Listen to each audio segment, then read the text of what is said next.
Google Calendar in mobile. That's today on dottotech.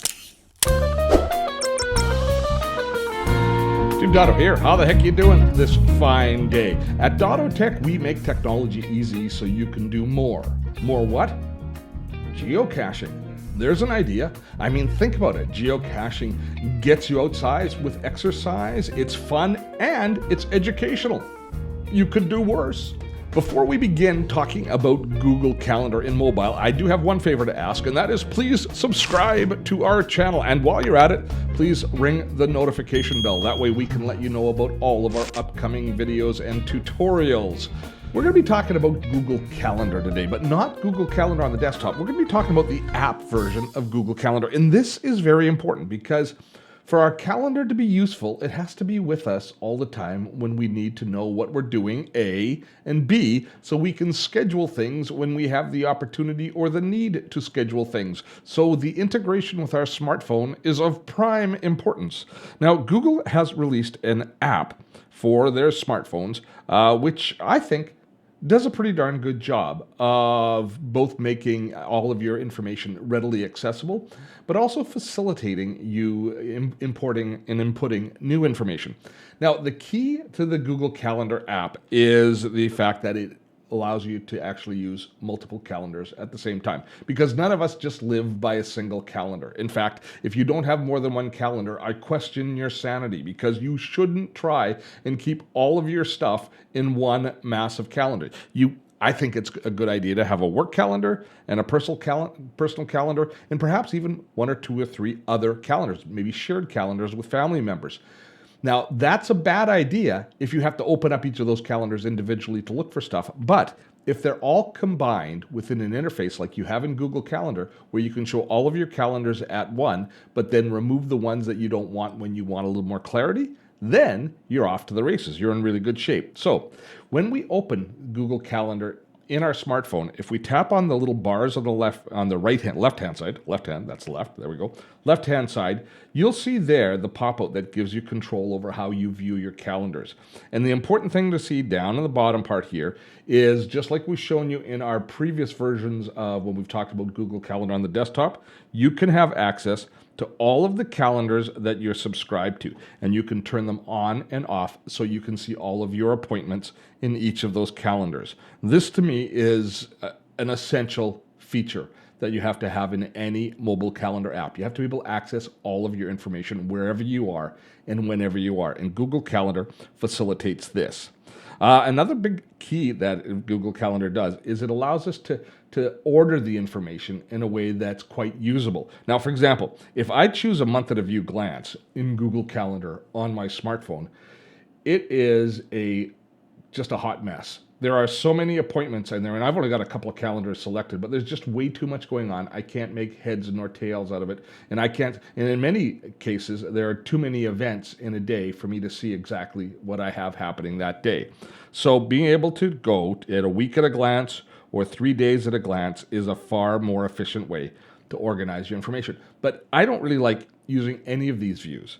Google's got a better view. They've got the schedule view. And all the schedule view does is it makes a roster of all of your upcoming appointments and schedules that you have in your calendar, so that you can scroll through them and you can see, not based on what, the entirety of the day, but what is coming up next. So where are we? Here I am today, and see, the rest of my day is clear. I'm just doing demos for the rest of the day. I've done my workout this morning. I'm past that, and I don't have anything until, tomorrow. I've got a workout. I'm supposed to record a workout with Peter. Did you see that?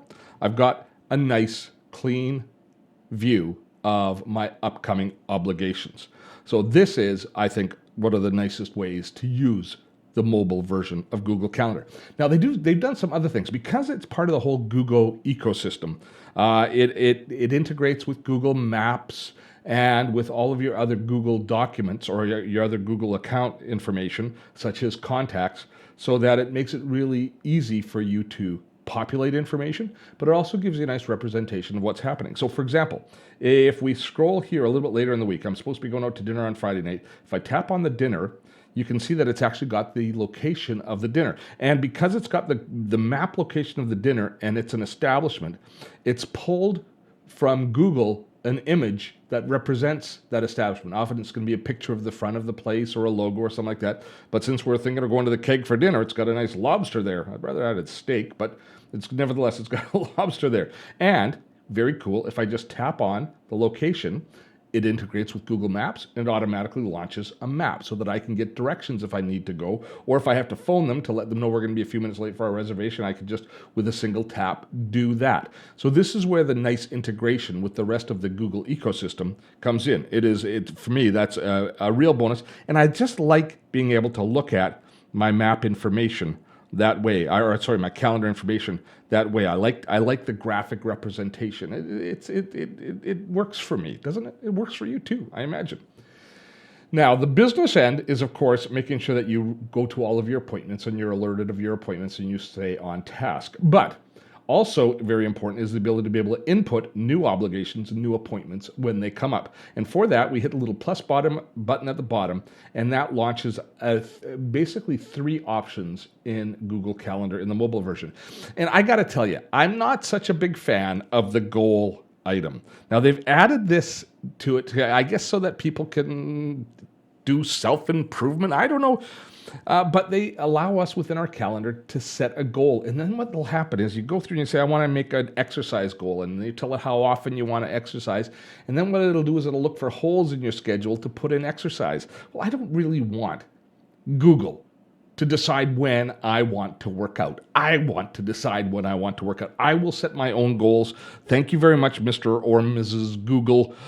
So just mark me down as not a fan of the goal. Now, you might well be a fan of the goal option within Google Calendar, in which case tell me in the comments why I'm wrong and why I'm off base, not loving it, or you can tell me why I'm completely on point with not being a big fan of it. Having said that, the other 2 features, the reminders and the events, are very useful. The reminders, what the reminders do is it allows you to basically add just anything that you need to be reminded of that's not kind of an appointment type thing. Remember to call the dentist, remember to do this. And the cool thing is when you tap on anything, if you just start typing in call mom, it'll kind of auto-populate different options for you that you can incorporate into it. So that's a nice feature. But where it really gets powerful is when we go into the full-on event scheduling option. If I type in physio, like I've got a physio appointment, it then allows me to, you see how it's automatically looking at what I'm typing in, and it's giving suggestions. So I'm going to put in that I've got a physio appointment, and I put that in. And what it'll do is it'll actually create a graphic for me, unless I put in the address of the establishment that I'm going to be having the appointment at, and then it'll put in the map or the image that I'm talking about. You can schedule the time of it, whether it's a repeating or a one-off appointment. And then when you start typing in the location, you can put in the location. Now, this is where it's nice too. You can type in the location as a address. You can type it in just by business name. So for example, I go to Sun God Physio. So look what happens when I start typing it in. It knows and it does a search on the name based on all of the other contexts that we have, and I can just quickly put in the address of right there, and now it puts in the map location of where I'm going to be going at that particular time. I really like these built-in features. All of the other features that we have within Google Calendars you can do. You can add guests, you can add notes, you can add attachments, you can do all sorts of things, all sorts of additional organizational things to it, and then you save it, and the appointment is in there, in this case here, with a nice map reference, so that when it's time to go, if I forget how to get there, I just tap on it, and once again, it will launch the map and allow me to go directly to it. Just boom, hit the map location, and now it gives me directions and tells me how long it's going to take to get there.